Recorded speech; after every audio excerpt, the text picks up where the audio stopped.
ब्रह्मांड की ऊर्जा तो व्यापक है, फैली हुई है। इसको लेने के लिए एक कोई खोखा ही चाहिए, उसमें वो ली जा सकती है। जैसे कि आप देखो, जो इतने शूरवीर हो गए, वो कई कई तो सिर से धड़ अलग हो जाता है ना, फिर भी लड़ते रहते हैं। वो क्या है? वो उनके भीतर छुपी हुई शूरवीरता, उनके भीतर छुपी हुई देशभक्ति, वो उनसे वो काम करवा लेती है।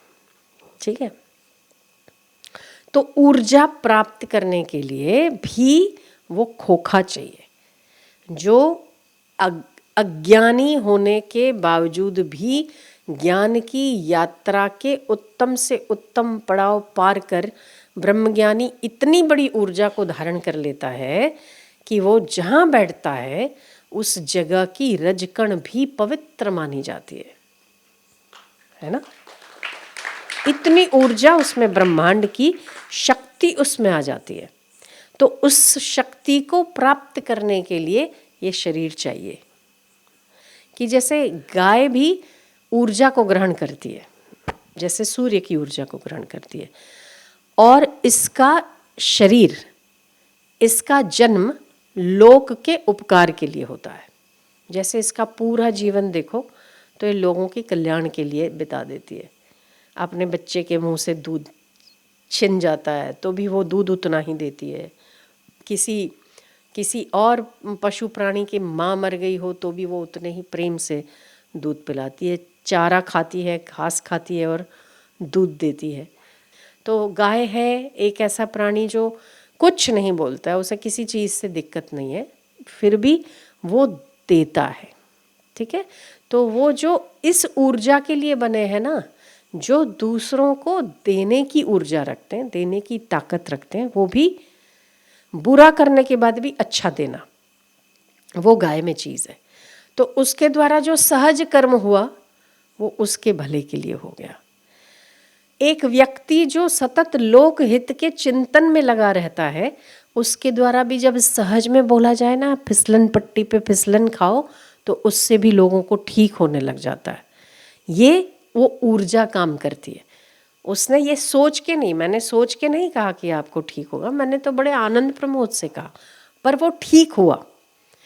ठीक हुआ तो इसका मतलब ये है कि जब आप अपने स्वार्थ को छोड़कर जब परार्थ का चिंतन करते हो या परार्थ के चिंतन के आदी होते हो, तो आपके द्वारा सहज कर्म ऐसा हो जाता है जिसमें आपकी उपस्थिति मात्र दूसरों का मंगल करने लगती है।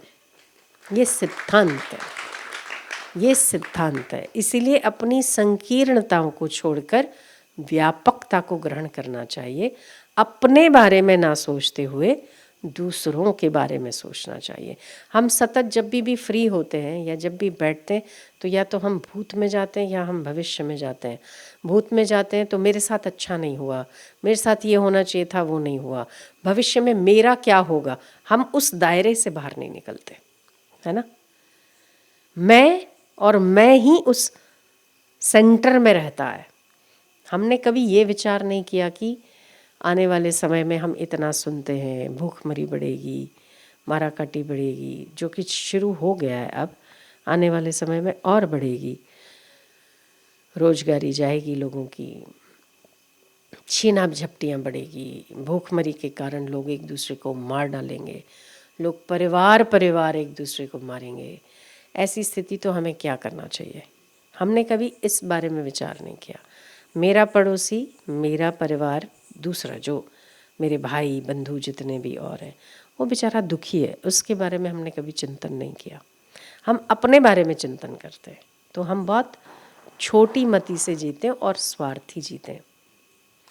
जिस समय हमारी मति छोटे को छोड़कर व्यापकता को ग्रहण करती है, उस समय सहज ही आपके द्वारा ऐसे कर्म हो जाएंगे जिसमें दूसरों का मंगल होने लगेगा और लोग सोचेंगे कि ये तो ये थे और इनके कान में बात डल गई इसीलिए काम हो गया।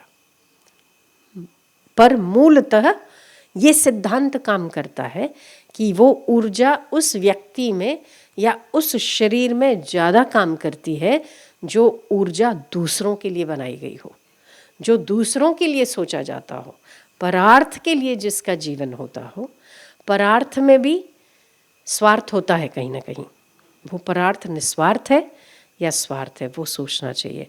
मैंने परार्थ किया तो वो इसलिए किया कि कहीं ना कहीं मेरा द्वेष संतुष्ट हो रहा है, मेरा राग तृप्त हो रहा है, या मेरा नाम हो रहा है इसीलिए कर रहा हूँ, या मैं वहाँ पर सेंटर में हूँ, तो फिर वो परार्थ नहीं बच के स्वार्थ हो जाता है, जो बहुत छोटा है।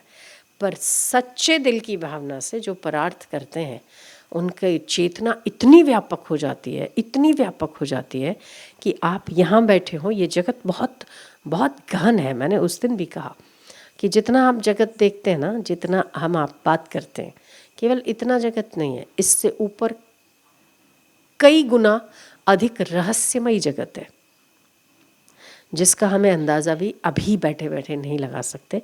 हम जब थोड़ा थोड़ा सा साधन करके, या थोड़ा सा विशाल या व्यापक सोच के, परार्थ करके जब हम थोड़े से सूक्ष्म होते हैं, तो हमें समझ में आता है कि हम जो सोचते हैं वो जगत बहुत छोटा है, बहुत छोटा, बहुत सीमित है।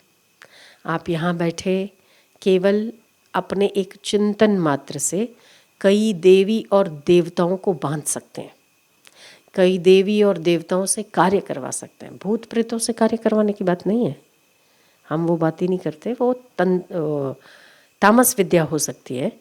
पर आप अपनी चेतना से इतने ऊपर उठे हैं, तो आप केवल अपने एक स्फुरण से या चिंतन से देवी देवताओं से भी कार्य करवा सकते हैं।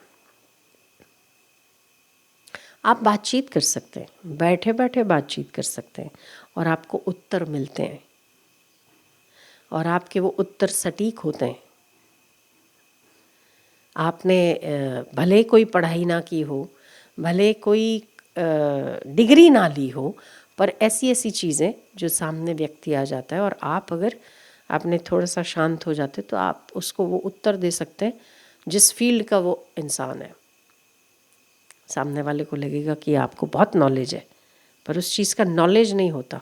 वो जो आपके भीतर की जो चेतना है ना, वो परार्थ के रूप में आपसे बुलवाती है, तो सहज में कार्य हो जाता है।